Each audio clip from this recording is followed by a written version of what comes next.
Well, first of all, I gotta say your voice had me in the palm of your hands. Oh man, You thank know, you. congratulations on the role. Thank you. And can you tell me a little bit, because you were an understudy at Yes, first, yes. so can you take me through the journey of how did you get to be an understudy and now being the lead? Okay, it's quite a journey if I say so myself.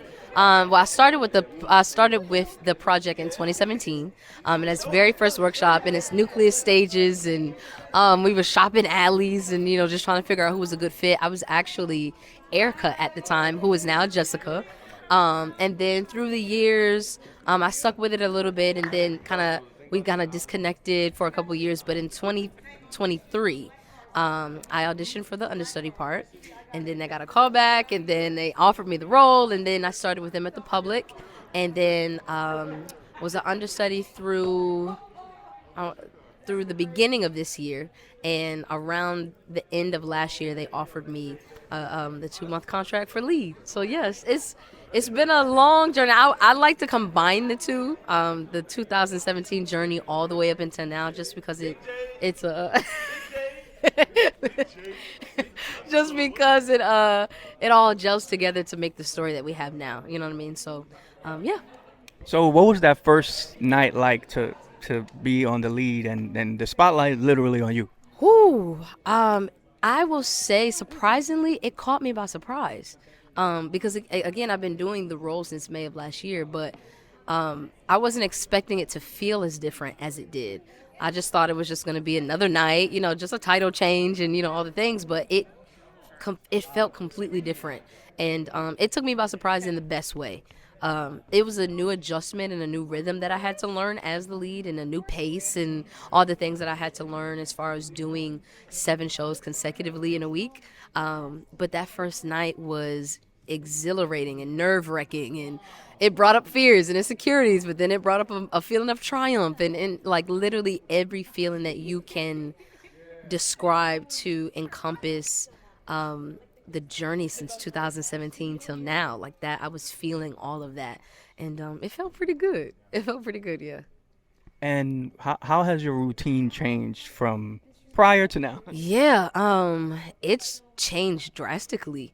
I kind of take it from day to day because I think the voice will tell you what it needs from day to day. I pretty much stick with the same routine, and I'll adjust here and there, but way more sleep, way less going out, way less talking, and really pace. I have learned that pace is my best friend, even during the show.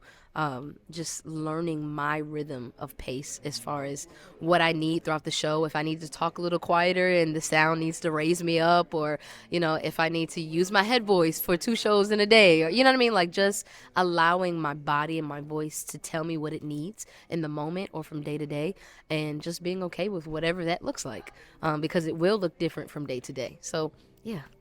Okay, so 7 shows, 7 or 8 shows, 7. 7 shows a week. There, I don't know if it's happened yet, but there might be a moment where you just kind of feeling like, dang, I gotta do this. How do you get yourself out of that mind frame to give the best of what you can give?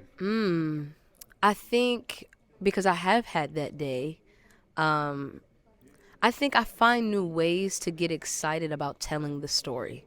I think if I stay in that mindset, then it becomes less about, okay, I have a job to do, then it turns into an actor's exercise, because then I find new ways to tell the story so that I don't get caught in this mundane of say this line this way or do this, and it becomes less of running towards a number on the stage, and it becomes more of, again, really an actor's exercise to find new ways to indulge myself in a story, and I approach it like I've never told the story before.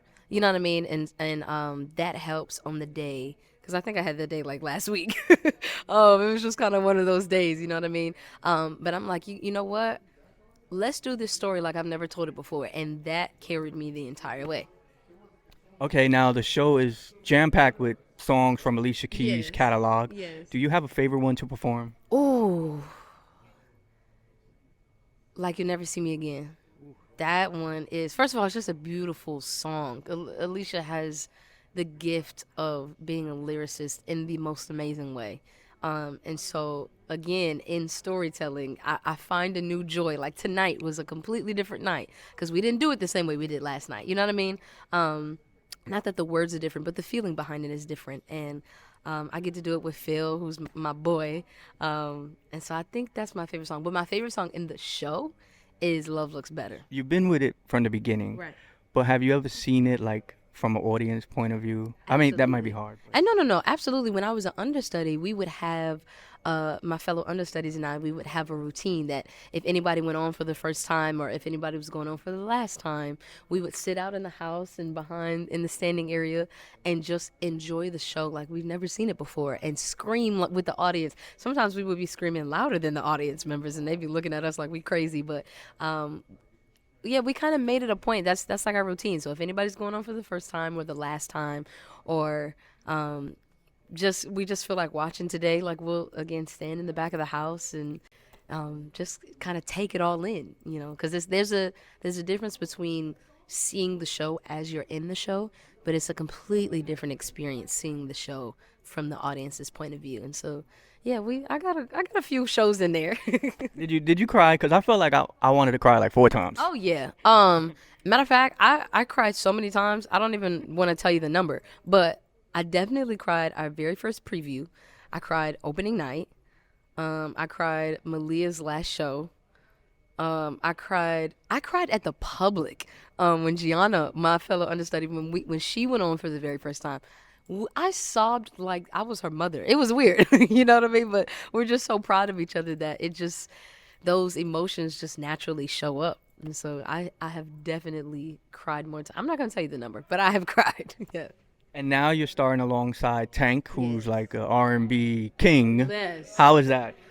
It is fun. It's fun for multiple different reasons. It's fun because I feel like we understand each other in a very specific way.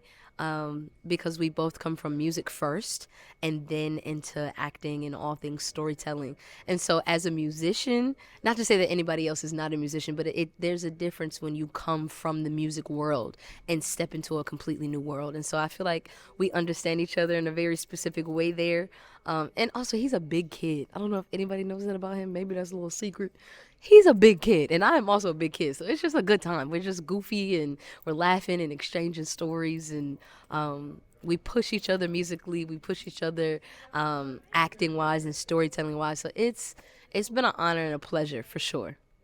And lastly, what do you hope people take away from seeing Hell's Kitchen on Broadway? I said this before, and I think that it's kind of sticking with me the more and more I do the show. Our mantra is remember where dreams begin. And I think for me, what I hope people take away is I hope that there is a internal invitation that's given to self to unlock the doors to the dormant dreams that are lying within us. I think this show has a perfect way of inspiring people and charging people to do something about what's on the inside of them. Because a lot of times you can see a concert, you can see a show, you can, see a clip on Instagram, and it just inspires you, and then you move on.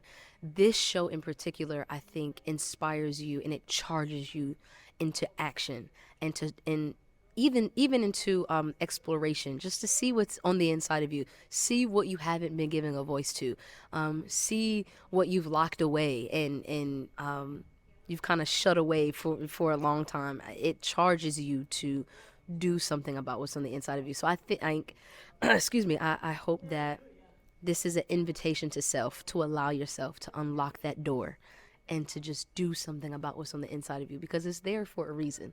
And we need it. Whatever's on the inside of you, whatever's on the inside of me, we need it. The world needs it. And so I think the show has a perfect way of doing that.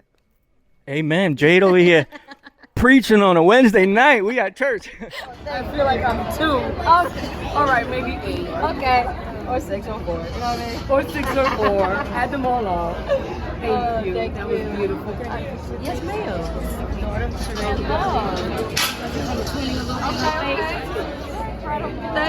Thank you so much for coming.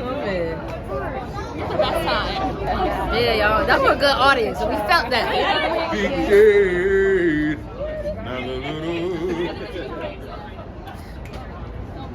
Big Jade. right there. All he does is play. All he does is. Oh, there we go. I couldn't find this page to save my life. Yes, please.